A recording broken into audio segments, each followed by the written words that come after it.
கிழக்கினில் தினம் தோன்றும் கதிரானது மறைவதும் பின்பு உதிப்பதும் மரபானது.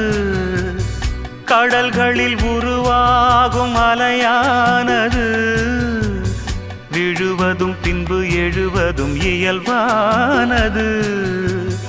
நிலவினை நம்பி இரவுகள் இல்லை, விளக்குகள் காட்டும் வெளிச்சத்தின் எல்லை. ஒரு வாசல் மூடி மறுவாசல் வைப்பான் இறைவன்.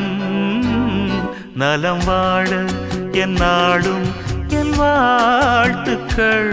தமிழ் கூறும் பல்லாண்டு என் வார்த்தைகள். இளவேனில் உன் வாசல் வந்தாடும், இளந்தென்றல் உன் மீது பண்பு